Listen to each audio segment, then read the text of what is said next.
함께 요한복음 17장 17절에서 26절까지 합독하겠습니다.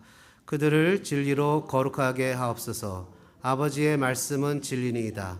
아버지께서 나를 세상에 보내신 것 같이 나도 그들을 세상에 보내었고 또 그들을 위하여 내가 나를 거룩하게 하오니 이는 그들도 진리로 거룩함을 얻게 하려 함이니이다. 내가 비옵는 것은 이 사람들만 위함이 아니요 또 그들의 말로 말미암아 나를 믿는 사람들도 위함이니 아버지여, 아버지께서 내 안에 내가 아버지 안에 있는 것 같이 그들도 다 하나가 되어 우리 안에 있게 하사 세상으로 아버지께서 나를 보내신 것을 믿게 하옵소서. 내게 주신 영광을 내가 그들에게 주었사오니 이는 우리가 하나가 된 것 같이 그들도 하나가 되게 하려 함이니이다. 곧 내가 그들 안에 있고 아버지께서 내 안에 계시어 그들로 온전함을 이루어 하나가 되게 하려 함은 아버지께서 나를 보내신 것과 또 나를 사랑하신 같이 그들도 사랑하신 것을 세상으로 알게 하려 함이로소이다. 아버지여, 내게 주신 자도 나 있는 곳에 나와 함께 있어 아버지께서 창세전부터 나를 사랑하심으로 내게 주신 나의 영광을 그들로 보게 하시기를 원하옵나이다. 의로우신 아버지여, 세상이 아버지를 알지 못하여도 나는 아버지를 알았사옵고 그들도 아버지께서 나를 보내신 줄 알았사옵나이다. 내가 아버지의 이름을 그들에게 알게 하였고 또 알게 하리니 이는 나를 사랑하신 사랑이 그들 안에 있고 나도 그들 안에 있게 하려 함이니이다. 아멘. 아까 제가 중요한 광고를 하나 빼뜨렸는데요. 화하면서 예수님의 고난에 묵상하시면 좋겠습니다. 우리 요한복음 17장 17절부터 26절 말씀이 한번 따라해 보실까요? 지금의 나는 예수님 기도의 응답입니다. 여러분, 오늘은 종려주일이죠. 예수님이 예루살렘에 입성하신 날이고 이 오늘 본문 요한복음 17장은 예수님이 아마 겟셋만네에서 기도하셨던 내용을 요한복음에 기록이 없거든요. 겟셋만네 기도를 옮겨놓은 것 같습니다. 요한복음 17장에 예수님이 하신 기도를 대제사장적 기도 또는 겟셋만네 기도라고 불러도 무방할 겁니다. 예수님이 기도에는 특징이 있습니다. 예수님이 기도하신 특징은요, 먼저 자신을 위한 기도가 없습니다. 예수님 기도의 특징은 자신을 위한 기도가 없고 한 가지 자신을 위한 기도가 있다고 하면 자신의 사명을 잘 감당하게 해달라는 기도가 있습니다. 그거 외에는 대부분이 다 제자들을 위해서 기도하는 겁니다. 그리고 오늘 우리를 위해서도 기도합니다. 기도한다는 것은요, 자신의 자신됨을 알게 합니다. 내가 누군가에게 도움을 구한다고 생각을 해보십시오. 내가 누군가에게 도움을 구하면 내심으로 그것이 해결이 안 되기 때문에 도움을 구하는 겁니다. 내가 내심으로 해결할 것 같으면 굳이 도움을 구하러 가지 않습니다. 누가 그런 얘기를 하시더라고요. 우리가 구하는 기도의 90% 이상이 돈만 있으면 해결되는 것이라고. 돈만 있으면 해결되는 것들을 대부분 하나님께 구합니다. 실은 기도는 그런 것은 아닌 것 같습니다. 하나님 앞에 우리가 무엇인가를 구하게 될 때는 내심으로 해결할 수 없는 것을 구합니다. 내심으로 해결할 수 없는 것을 구하고 두 번째는 하나님께서 그것을 해결해 주실 수 있다라는 확신이 있을 때 찾아가게 됩니다. 그러니까 기도는 나의 나됨을 깨닫고 하나님의 하나님됨을 깨닫는 것이 기도입니다.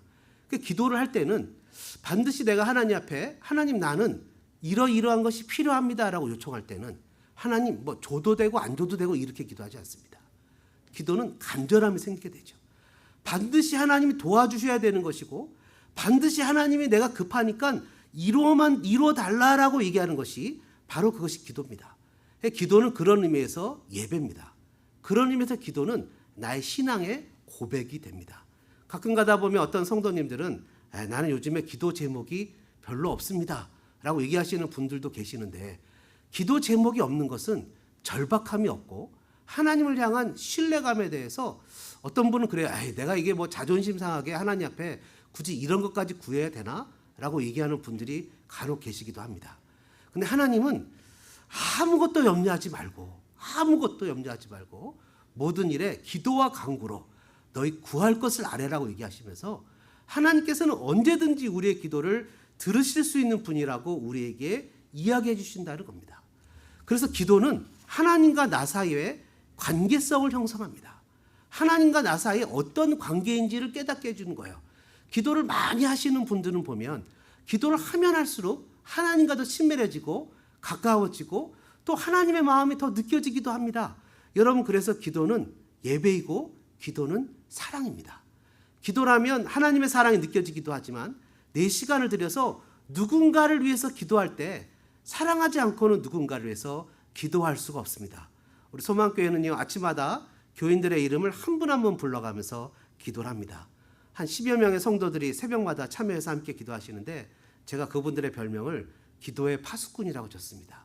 여러분, 이단 여호와 증인 이런 거 얘기하는 게 아닙니다. 파수꾼이라고 그래서 기도의 파수꾼이라고 이름을 줬습니다. 그래서 아침마다 하박국처럼 성내에 올라가서 사랑하는 교인들의 이름을 한 명 한 명 부르면서 그들을 축복하고 기도합니다. 그렇기 때문에 기도는 사랑의 행위입니다. 예수님의 대제사장 기도의 특징은 아까도 얘기했지만 첫째는 자신을 위하지 않고 주어진 사명과 하나님의 영광을 위해서 기도했다는 겁니다. 두 번째는 내 뜻이 아니라 하나님의 뜻을 위해서 기도했다는 겁니다. 겟세마네에서 예수님이 기도하실 때 누가복음 22장 42절에 아버지여, 만일 아버지의 뜻이거든 이 잔을 내게서 옮기시옵소서. 그러나 내 뜻대로 내 원대로 마시옵고 아버지의 원대로 되기를 원합니다. 라고 예수님의 기도의 포커스는 아버지의 뜻이 나의 삶을 통해서 이루어지기를 기도했다는 겁니다. 여러분, 우리가 미국에서 살고 있습니다. 여기서 태어나신 분도 계시고 이민 오신 분도 계시고 또 소망교회 왔습니다. 그러면 우리 인생을 향하신 하나님의 뜻이 있다는 겁니다. 하나님이 이곳에 나를 보내신 이유가 있고 하나님이 LA로 또 미국으로 보내신 이유가 있고 하나님이 여러분들을 이 시간에 이 설교를 듣게 하신 뜻이 있다는 겁니다. 그러니까 하나님 앞에 이렇게 구해야 되는 거죠. 하나님, 이 시간에 나를 향하신 내가 이루어지기를 원하시는 뜻이 무엇입니까? 얼마 전에 제 아내와 대화를 하다가 아내한테 이런저런 얘기를 하다가 신앙이 언제 성장하는 줄 아느냐. 아내가 이런 고난 이런 얘기를 하길래 하나님한테 질문할 때 성장한다, 신앙은. 하나님 앞에 뭔가를 질문할 때 하나님 응답하실 때 내 신앙은 성장. 왜 하나님 나에게 이런 환경을 허락하셨어요? 이 환경 가운데 하나님 내가 무엇을 하기를 원하세요? 라고 질문할 때 하나님이 또렷하게 얘기를 해주신다. 말씀을 통해서, 기도를 통해서, 아니 옆에 성도를 통해서 또렷하게 얘기를 해주신다. 왜 나에게 이런 어려움을 주셨어요? 왜 나에게 이런 고난의 길을 허락하셨어요? 라고 얘기할 때 하나님이 분명 그 뜻을 알려주실 때 신앙이 성장한다. 근데 나는 잘 묻지 않는다. 이랬더니 뭐라고 표현하냐면 목사님이 믿음 없게 왜 묻지 않냐고 물어보는 거예요. 나는 묻지 않고 그냥 하나님, 내가 이 상황 가운데 어떻게 할까요? 라고 묻는다. 왜 이 상황을 허락하셨어요? 라고 묻지 않고 이 상황 속에서 내가 무엇을 하기를 원하냐고 묻는다. 여러분, 우리 인생을 향하신 하나님의 뜻이 있습니다. 저는 여러분들이 그 뜻을 발견하시기를 주님의 이름으로 축복합니다. 여러분, 바울이 사울이 되었던 시절에 예수님을 믿는 사람들을 잡아 죽이려고 하던 시절이 있었습니다. 그때 예수님이 바울에게 뭐라고 표현하십니까? 너는 유대인이 아닌 다른 민족을 위해서 세운 나의 종이라고 얘기하시지 않았습니까? 이미 바울이 창세전에 바울을 향하신 하나님의 뜻이 선택이 있었다는 거예요. 우리를 향하신 하나님의 선택이 있어요. 여러분의 가정을 세우시고 여러분이 LA를 보내시고 여러분이 지금 이 시간에 이 설교를 듣게 하시는 하나님의 목적과 뜻이 있어요. 저는 여러분들이 그 뜻을 깨닫는 귀한 축복이 있기를 주님의 이름으로 축원합니다. 그 뜻을 붙잡고 기도하고 믿음으로 나갈 때 하나님이 우리 인생을 정말 멋지게 쓰신 아름다운 인생이 될 겁니다. 여러분, 바울이 보십시오. 그 다음에 바울이 예수님을 만나고 아나니아의 기도로 눈이 열리고 그 다음에 바울이 바나바와 같이 선교를 나갔다가 이방인 교회를 향해서 복음을 전하기 시작했습니다. 교회마다 갈등이 생기고 문제가 생깁니다. 문제가 없는 교회는 하나도 없어요. 갈등이 없는 교회는 하나도 없어요. 다 갈등 있고 다 문제가 있어요. 근데 그 갈등마다 바울이 그냥 너희는 틀렸어. 너희는 안 돼. 라고 이거 그냥 딜리트하고 리셋하고 새로 개척하지. 이렇게 하지 않고 그 교회를 어떻게든지 문제를 해결하려고 편지를 쓰고 기도를 하고 눈물을 흘리고 막 그랬던 사실들이 신약 성경에 기록되어 있지 않습니까? 그때 보냈던 편지들이 지금 우리가 읽고 있는 신약 성경이 되었다는 거예요. 여러분, 예루살렘이 황폐하고 망했다는 소식을 듣고 다니엘이 하나님 앞에 부르짖고 기도했을 때 하나님이 다니엘의 기도를 들으실 뿐만 아니라 그에게 놀라운 환상을 보여주셔서 요한계시록을 풀이할 수 있는 다니엘 7장과 같은 그런 환상을 허락하시잖아요. 여러분, 삶의 고난과 역경이 올 때 그 고난과 역경 속에서 하나님의 뜻이 무엇인지를 구하게 될 때 하나님은 나에게 하나님의 뜻을 알려줄 뿐만 아니라 그것을 통해서 다른 사람들에게 베니핏을 주는, 혜택을 주는 은혜까지 주신다는 거예요. 그러니까 우리의 기도가 우리의 삶의 현장에 하나님이 주시는 놀라운 축복이 있는 거죠. 본문 20절에 주님이 이렇게 얘기하십니다. 20절 말씀을 같이 한번 보겠습니다. 20절입니다. 내가 비옵는 것은 이 사람들만 위함이 아니요 또 그들의 말로 말미암아 나를 믿는 사람들도 위함이니. 예수님이 기도하시는 것은 지금 옆에 있는 제자들만 위한 것이 아니래요. 또 누구래요? 그들의 말을 듣고 예수님을 믿는 사람, 또 그 말을 듣고 예수님을 믿는 사람, 또 그 말을 듣고 예수님을 믿고 또 듣고 또 듣고 또 믿어서 오늘날 우리들까지도 위한 기도래요. 그러니까 오늘 본문에 위한 기도는 저와 여러분을 향한 기도임에 틀림이 없습니다. 여러분 아멘이십니까? 주님이 그렇게 기록하고 있잖아요. 히브리서 7장 25절도 이렇게 얘기해요. 그러므로 자기를 힘입어 하나님께 나아가는 자들을 온전히 구원하실 수 있으니 이는 그가 항상 살아계셔서 그들을 위하여 간구하심이라. 한번 따라해 볼까요? 항상 살아계셔서 그들을 위하여 간구하심이라. 아멘이십니까? 지금도 주님은 살아계셔서 우리를 위해서 간구하신다는 거예요. 그러니까 내가 살아가는 삶의 현장 가운데 막히고 어려운 일이 있으면 주님이 이러시는 거예요. 얘야, 잠깐 스톱. 일단 멈춤하고 여기서 잠깐 기도하고 가자. 나랑 얘기 좀 하고 가자. 그렇게 달려가다가는 큰일 나겠어. 건강도 사람과의 관계도 인생에 어려운 문제가 너무 생기겠어. 그래서 잠깐 멈추자. 그러니까 멈춰야 되는 사인을 끊임없이 지나가면 어떻게 됩니까? 하나님 그냥 두루 눕히는 수도 있어요. 인생에서 우리가 그런 걸로 많이 경험했잖아요. 예수님은 지금도 살아계셔서 우리를 위해서 기도하십니다. 지금도 기도하시는 것은 사랑하기 때문이죠. 오늘 성경에 보니까 우리를 위해서 기도하시는 이유는 뭐냐니까 17장 9절에 이렇게 표현합니다. 내가 그들을 위하여 비옵나니. 내가 비옵는 것은 세상을 위함이 아니고 내게 주신 자들을 위함이니 다 그들은 아버지의 것이로소이다. 주님이 우리를 위해서 기도하시는 이유는 뭐냐면 하나님 아버지가 우리를 예수님에게 주었기 때문이라는 거예요. 한번 따라해 볼까요? 나는 예수님의 것입니다. 아멘이십니까? 우리의 소속은 예수님께 있다는 거예요. 예수님의 것이기 때문에 주님이 우리를 위해서 기도하신다는 거예요. 마치 엄마가 자녀에게 밥을 먹이고 옷을 입히듯이 주님은 우리가 이 땅에 살아가는데 무엇이 필요한지를 아시기 때문에 그렇게 주님이 우리를 위해서 기도하신다는 거예요. 그러면서 6절에 또 뭐라고 기록합니까? 6절에 우리를 위해서 기도하시는 이유가 뭐냐면 우리가 아버지의 말씀을 지켰기 때문인데요. 6절입니다. 세상 중에서 내게 주신 사람들에게 내가 아버지의 이름을 나타내었나니 그들은 아버지의 것이었는데 내게 주셨으며 그들은 아버지의 말씀을 지켰나이다.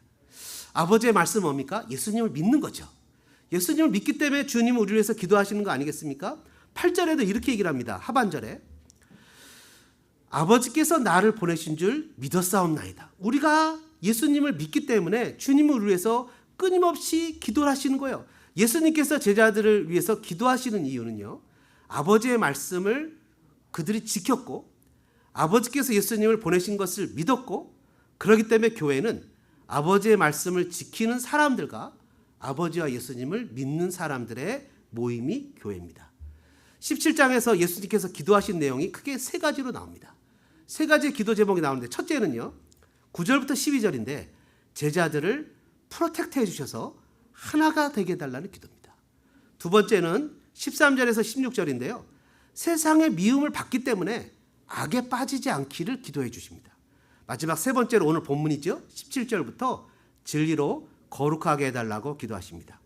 17장은 예수님께서 사역에 대해서 기도하신 내용, 또 예수님께서 여러 가지 기도하신 내용이 나오는데 예수님께서는요. 사역 따로 기도 따로 삶 따로 기도 따로 또 사역과 기도가 다르게 구분하신 것이 아니라 예수님은 제자들과 3년 반 동안 함께 생활하시면서 사역이 기도였고 기도가 사역이었고 삶이 사역이었고 사역이 기도로 사는 삶을 사셨습니다. 예수님의 사역은 아버지의 이름을 나타낸 사역이었어요. 6절에 보니까 뭐라고 표현합니까? 내가 6절에 세상 중에서 내게 주신 사람들에게 내가 아버지의 이름을 나타내었나이다 라고 그랬어요.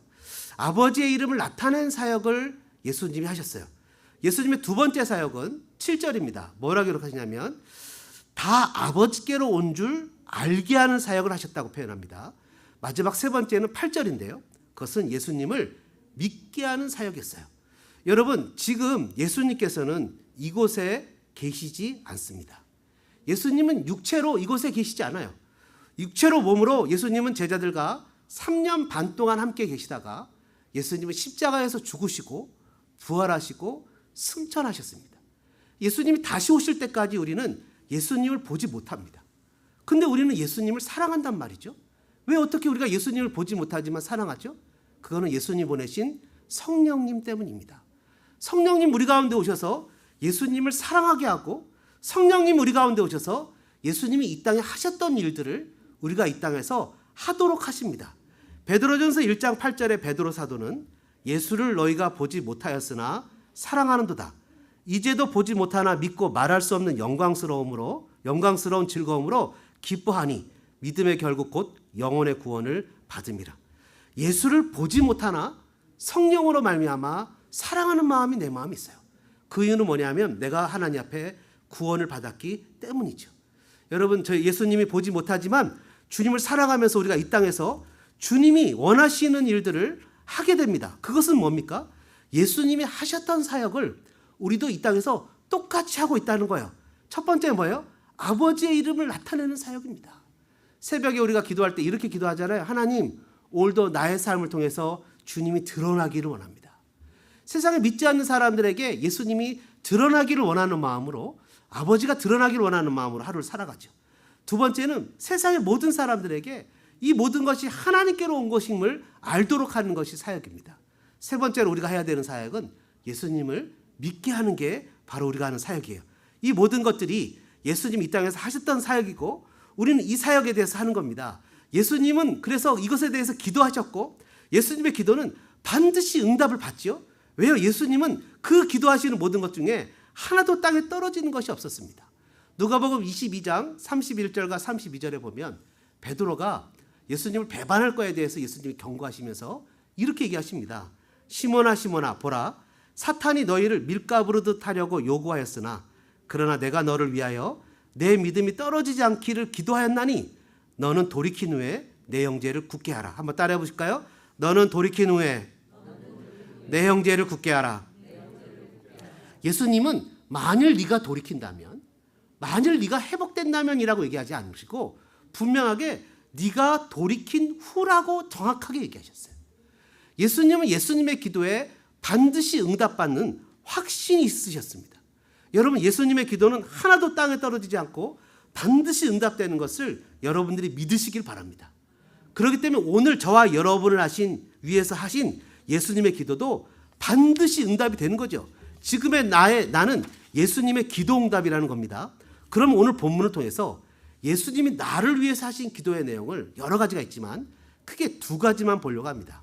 첫 번째는요, 한번 따라해 보실까요? 보존해달라고 기도하셨습니다. 본문은 아니지만 그 위에 15절에 보면 이렇게 기도하십니다. 내가 비옵는 것은 그들을 세상에서 데려가시기를 위함이 아니요 다만 악에 빠지지 않게 보존하시기를 위함이니이다. 보존을 위해서 기도했다는 거예요. 보존. 여러분, 왜 하나님이 우리를 보존을 위해서 기도했을까요? 그것은 13절과 14절에 보면 세상이 우리를 미워하기 때문이라는 거예요. 세상이 우리를 미워한다는 거예요. 세상에서 우리가 빛과 소금의 역할을 하죠. 밝은 곳일수록 먼지나 더러움이 더 환하게 보입니다. 우리 그리스도인으로 말미암아 세상은 자신의 거짓말이 폭로가 됩니다. 우리는 그들의 살던 방식대로 살질 않거든요. 적당히 타협한 대로, 적당히 주어진 대로 따라가지 않거든요. 우리는 하나님이 우리에게 원하시는 대로 살아가거든요.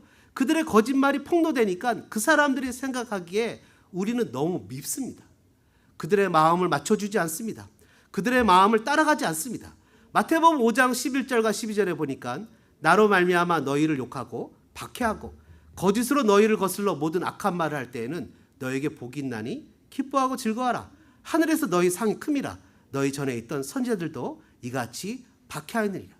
예수님을 믿고 천국에 가는 것이 전부라면 이 땅에서 우리의 삶에 의미가 없어지지 않습니까? 그러나 여러분, 우리가 이 땅에서 살아가는 그 이유는 뭐냐 하면 바로 이 박해를 통해서 예수님을 믿는 사람다운 모습으로 변하게 되는 거죠. 성도가 예수님의 말씀으로 살 때 여러 가지 박해가 올 수밖에 없습니다. 이것은 개인적일 수도 있고 또 공동체적일 수도 있어요. 예수님의 말씀대로 순종하며 살아갈 때 재정의 어려움이 올 수도 있습니다. 건강의 문제가 올 수도 있어요. 관계의 어려움이 올 수도 있습니다. 그 외 여러 가지 어려움이 반드시 올 수밖에 없습니다. 신앙으로 살자면 감당해야 될 몫들이 있기 때문이죠. 그런 일들을 통해서 우리는 하늘의 상급을 쌓아둘 수 있습니다. 그런 박해를 통해서 우리는 성숙해지기도 하죠. 영적으로 더 하나님을 배워갑니다. 욥이 고난받은 후에 이렇게 고백하지 않습니까? 귀로만 듣던 하나님을 눈으로 본다고 고백합니다. 성품적으로 고난을 통해서 순종을 배우게 됩니다. 예수님이 아들이시라도 고난을 통해서 순종을 배우셨다고 시브리서는 기록합니다.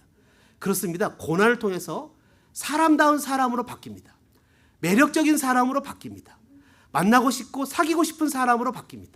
야고보 장로님이 뭐라 그랬습니까? 믿음의 시험이 인내가 온전함을 만든다고 기록합니다. 여러분, 우리의 삶의 현장 가운데 고난은 사람을 사람다운 사람으로 만드는 거예요. 제가 느끼는 것 중에서 고난당하신 분들의 가장 큰 특징은 뭐냐 하면 공감력이 생긴다는 거예요.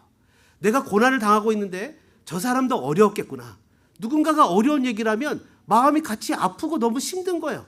나도 그런 경험을 했기 때문에 저 사람이 너무 힘든 일을 경험하고 있구나 라고 그 사람에 대해서 공감하는 마음이 생긴다고요. 그래서 여러분, 신앙으로 성숙된 분들의 특징을 보면 공감력이 뛰어나요. 그 공감력이 뛰어난 분들의 특징은 뭐냐면 무엇을 지적하지 않고 그냥 안아주고 품어줘요. 누구든지 자기가 뭘 잘못하는지 알아요. 근데 그냥 안아주고 품어주고 그냥 사랑해줘요.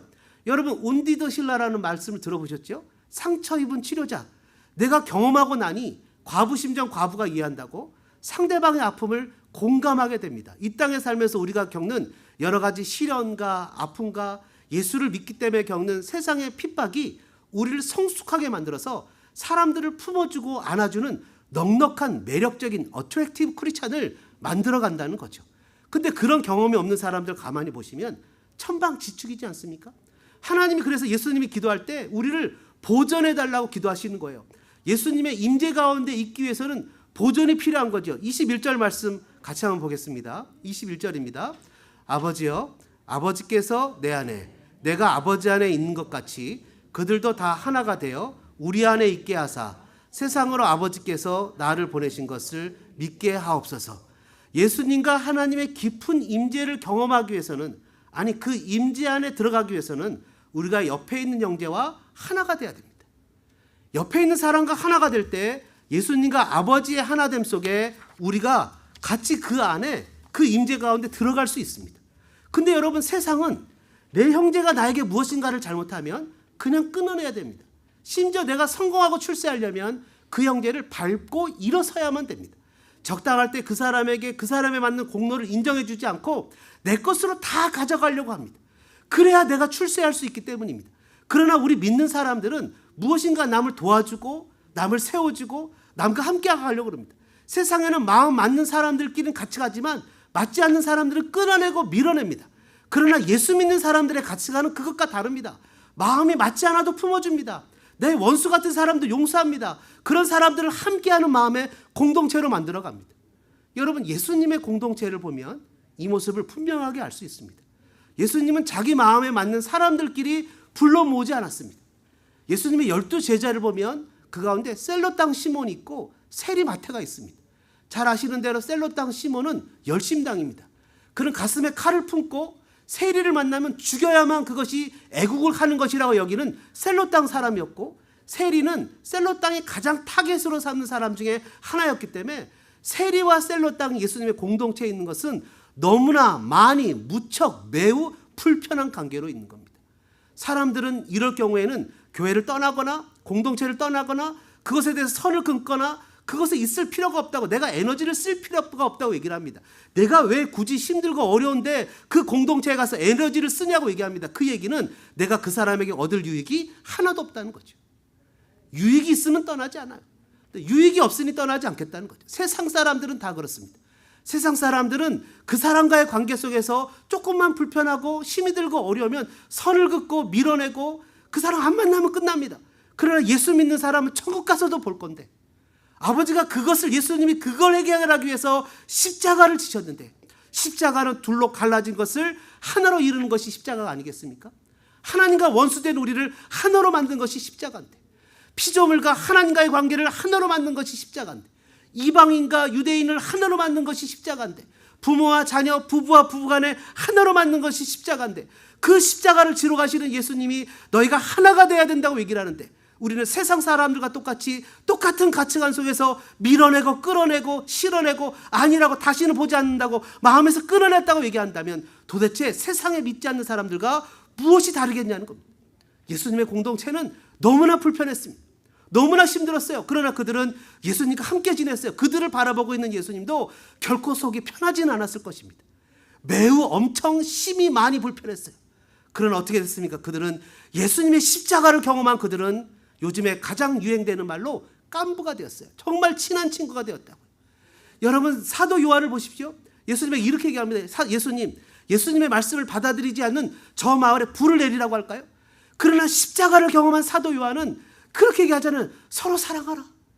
예수님 우리에게 주신 새 계명을 주는데 서로 사랑하라. 서로 사랑하라. 여러분, 복음은 능력입니다. 예수님의 십자가의 능력은 철저하게 갈라졌던 그들을 하나로 만드는 것입니다. 지금 이 시대에 싸워야 할 일은 서로 용서하고 하나가 되는 일과 끊임없이 싸워야 됩니다. 세상은 당하게 됩니다. 저들이 어떻게 하나가 됐지? 저들은 싸워야 되는 존재인데 교회가 갈라지고 수를 하고 그렇게 막 싸우고 그래야 교회지 라는데 교회가 하나가 되어지고 용서하고 당신네들 이 건물 좋으면 당신네들 가지라고 우리 밖에 나가서 예배하겠다고 어떻게 저렇게 나갈 수 있지? 그런 교회들이 지금 있잖아요. 실제로 신문에 안 내니까 그렇지. 그런 교회들이 많거든요. 그렇게 갖고 싶으면 이 건물 가지라고 우리는 예수님을 갖겠다고 하면서 그냥 기꺼이 다 놓고 나오는 사람들이 교회들이 엄청 많은데 신문에 안 나와서 그렇지 그런 교회들이 많이 있습니다. 아직도 믿음의 사람들이 있다고요. 저들이 어떻게 하나가 되지? 잘못한 사람에게 어떻게 용서하지? 용서를 빌어야 될 사람한테 먼저 찾아가서 손을 내밀고 사랑으로 품어주지? 세상은 그럴 때 오늘 뭐 예수님이 뭐라 했어요? 그럴 때 하나님을 보게 된다는 거예요. 세상의 가치관과 다른 하나님을 보게 된다는 거예요.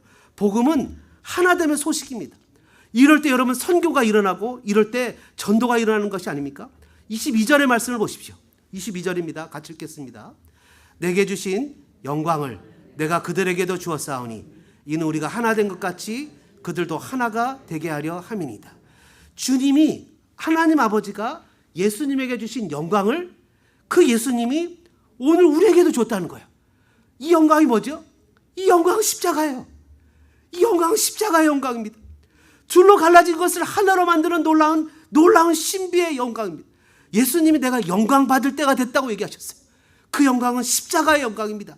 그 영광은 십자가를 통해서 나타나는 하나님 나라의 신비이고 비결입니다. 그걸 우리에게 주셨다는 거예요. 나도 예수님처럼 그 십자가를 지고 형제를 위해서 자신의 자존심을 내려놓고 나의 옳고 그름을 내려놓고 그 사람을 위해서 끊임없이 예수님처럼 희생하는 그 영광의 십자가를 우리에게 주었다는 거예요.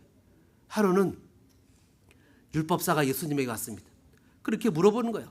선생님, 어떻게 해야 영생을 얻습니까? 예수님이 이렇게 얘기하시죠. 하나님을 사랑하고 이웃을 사랑해라. 율법사가 그런 거 자기가 했거든요. 그러니까 아주 의기당장해서 물어봅니다. 자기도 한마디 하고 싶어서 누가 내 이웃입니까? 물었더니 예수님이 비유를 하나 드시는 거예요. 유대인이 길을 지나다가 강도를 만난다. 피를 흘리고 거반 죽게 됐다. 종교 지도자들이 지나간다. 너 같은 종교 지도자들이 지나가는데 그들이 다 합당한 이유가 있다. 제사를 지내야 돼서 피 묻은 자를 만나면 부정하게 돼서 여러 가지 이유가 있다. 강도 만난 사람을 놓고 다 가게 됐다.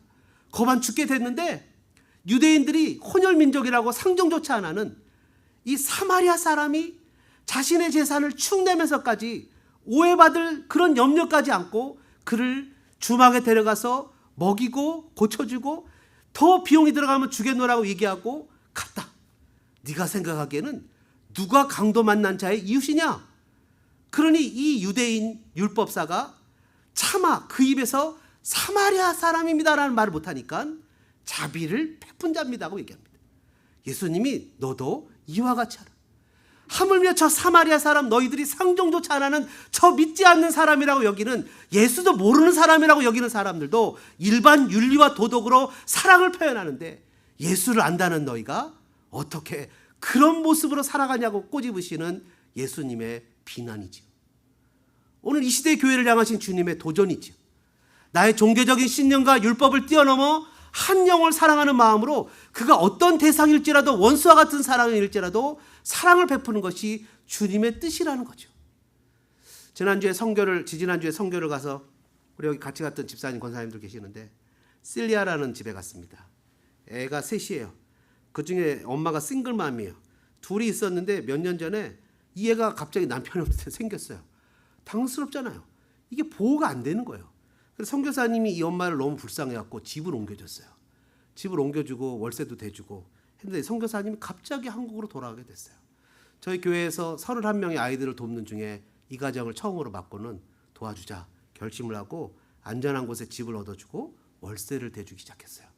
그게 50불밖에 안 돼요, 한 달에. 50불에 월세를 대주는 거예요. 아이들한테 한 달에 30불씩 대줍니다. 공부하도록. 엄청나게 큰 돈입니다. 멕시코 사람들에게는. 엄청나게 큰 돈이에요. 이 집안이 일어납니다. 애들이 때깔이 변하기 시작하고요. 옷이 변하기 시작합니다. 갈 때마다 우리가 기도하고 축복하고 너의 기도 제목이 뭐냐. 이 사람들이 엄마가 스페니쉬도 잘 안 돼요. 왜 스페니쉬가 안 되냐 하면 이 엄마는 원주민이에요. 산에서 내려왔기 때문에 원주민 언어를 써요. 그러니까 중간에 또 통역을 한번 쓰기도 하고 뭐 이래요. 구체적인 언어를 할 때. 요번에 갔더니 집 앞에 서 있어요. 봤더니 이렇게 집 문을 열었더니 집에 살림살이가 하나도 없어요. 거기서 40분 떨어진 곳에 이사를 간 거예요. 근데 자기가 이사 갔다고 얘기하면 혹시 월세 안 대줄까 봐 거짓말을 한 거예요. 문을 닫아놓고 그냥 예배드리고 있었던 거예요. 근데 우리 중에 누가 한 명이 문을 열고 들어가서 봤더니 그제서야 이실직고를 하는 거예요. 마음이 너무 아픈 거예요. 그냥 대줄 수 있어요. 그죠? 이사 갔어도 도와줄 수 있어요. 앞으로도 도와줄 거예요. 우리는 그 사람이 이사를 가든 안 가든 상관없이 그 사람 아이들이 예수를 잘 믿고 주님 잘 섬기고 그 가정이 안타까운 마음으로 그냥 도와주는 거예요. 꼭 그 지역에 살아도 그래서 제가 도와주겠다고 얘기했어요. 연락하라고, 불안해하지 않도록 연락하라고 얘기했어요. 여러분, 사람들이 생각하기에 내가 사랑을 베푸는 거에는 조건이 있어야 된다고 생각해요. 근데 원수 같은 사람일지라도 예수님이 사랑하셨어요. 왜요? 성경을 이렇게 기록하고 있어요. 하나님의 원수였던 우리를 예수로 말미암아 하나님의 자녀가 되는 축복을 주셨다는 거예요. 그렇다면 우리가 원수를 사랑하지 못하는 이유가 없잖아요. 나도 원수였는데 그 사랑을 받았잖아요. 왜 우리가 원수를 사랑하지 못합니까? 그거는 나의 욕심 때문이에요. 나의 자존심 때문이에요. 내가 결단하고 십자가 밑에 내 자존심과 욕심을 내려놓고 주님 말씀대로 순종하면 나는 예수님의 기도를 응답하게 하는 이 땅에 하나님의 사람이 될 거예요. 저는 여러분들이 그런 사람 되시길 축복합니다. 마지막 두 번째로 지금의 나는 예수님의 기도 응답입니다. 따라해 보실까요? 진리로 거룩해지는 것이 예수님의 기도 응답입니다. 17절을 같이 한번 보시겠습니다. 17절입니다. 그들을 진리로 거룩하게 하옵소서. 아버지의 말씀은 진리니이다. 여러분, 진리는 누구에게나 진리여야 됩니다. 여러분, 옛날에 어른들한테는 진리고 요즘 애들한테는 진리가 아니고 한국에선 진리고 미국에선 진리가 아니고 예수님 시대에는 진리고 지금은 진리가 아닌 것은 진리가 아닙니다. 그 시대를 초월하고 진리는 진리여야 됩니다. 하나님이 이 정도는 이해하시겠지, 이 정도 마음은 이해하시겠지라고 얘기하는 것은 진리가 아닙니다. 누구에게나 진리인 것은 과거에도 오늘에도 미래에도 진리입니다. 예수님이 나는 길이고 진리고 생명이라고 하셨습니다. 예수님의 입에서 나오는 모든 말씀이 다 진리입니다. 예수님이 19절에 이런 얘기를 하십니다. 19절을 같이 보겠습니다. 또 그들을 위하여 내가 나를 거룩하게 하오니 이는 그들도 진리로 거룩함을 얻게 하려 함이나이다. 19절에 내가 나를 거룩하게 하오니 그들을 위하여. 여러분, 예수님은 자신을 거룩하게 한다고 하시는데 이 거룩하게 하신다는 표현이 뭡니까? 마치 대제사장이 제물을 거룩하게 하나님께 드리기 위해서 거룩하게 하는 제물을 이야기하는 것 같이 예수님은 자신을 제물이 되셔서 자신을 거룩하게 하는 말처럼 이 단어를 사용하고 계십니다. 예수님이 십자가를 지실 거라는 거죠. 예수님이 우리를 위해서 예수님이 하나님 앞에 제물이 되어진다는 거예요. 그들을 위하여 내가 나를 거룩하게 하니. 예수님께서 예수님을 거룩하게 하시는 것은 거룩한 대제사장이신 예수님께서 스스로 거룩한 제물이 되셔서 하나님께 우리 죄를 세속하기 위해서 자신을 드리는 것을 얘기하는 겁니다. 내가 나를 거룩하게 하오니 이는 그들도 오늘 우리도 진리로 거룩함을 얻게 하려 함이니이다. 여러분, 예수님의 속죄의 피로 저와 여러분이 거룩해지는 줄 믿습니다. 본문은 아니지만 16절에 이렇게 얘기를 합니다. 거룩이라는 것은요, 카도시 구별이라는 뜻인데 16절에 이런 얘기를 해요. 내가 세상에 속하지 아니한 같이 그들도 세상에 속하지 아니하였사옵나이다. 우리가 세상에 살지만 세상에 속하지 않은 것이 거룩이에요. 세상에 살지만 세상의 가치관으로 살지 않는 것이 거룩입니다. 요즘에는 거룩이라는 단어를 잘 쓰지 않습니다. 누군가가 우리 중에 자신을 희생하면서 이웃을 돌보는 사람을 보면 우리는 거룩을 느낍니다. 어머니의 희생적인 사랑을 보면서 고결함, 거룩을 느낍니다. 순종할 수 없을 때 순종하고 자리를 지킬 수 없을 때 자리를 지키면서 하나님께 끝까지 순종하는 사람들을 볼 때 우리는 거룩을 느끼게 됩니다. 채찍에 맞고 가시면류관을 쓰고 모욕을 당하고 십자가의 양손과 발이 못을 박히고 쓴 쓸개즙을 마시고 숨 막혀서 돌아가시는 그 순간 옆구리에 창을 찔리시고 피와 물을 쏟아내시면서 아버지 이들의 죄를 용서해달라고 이들이 하는 일을 알지 못한다고 얘기하시는 예수님의 모습을 볼 때 우리는 거룩을 보게 됩니다. 너무나 쉽게 선을 긋고 떠나고 밀어내는 삶의 현실 속에서 우리는 세상의 속성대로 살지 않고 거룩하신 예수 그리스도의 모습을 보면서 자기의 자신의 사명을 감당하기 위해 희생하는 우리의 삶의 모습을 통해서 우리는 거룩을 나타나게 됩니다. 예수님의 십자가 희생이 우리의 거룩의 모범과 근원이 되었다면 우리를 거룩하게 하시는 이유는 무엇입니까? 18절에 보니까 우리를 세상에 보내기 위함이라고 표현하십니다.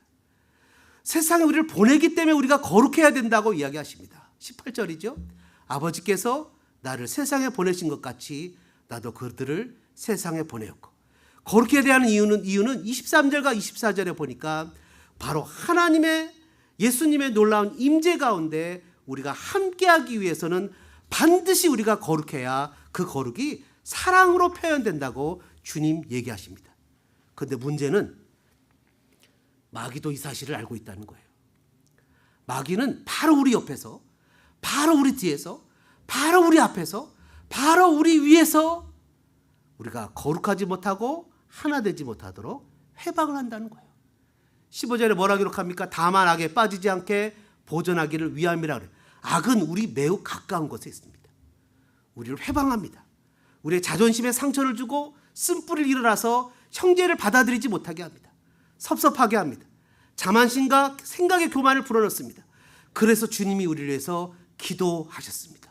그리고 우리는 반드시 주님 앞에 내 자신을 십자가 밑에 내려놓고 순종할 때 승리할 수 있다는 것을 저와 여러분이 믿어야 됩니다.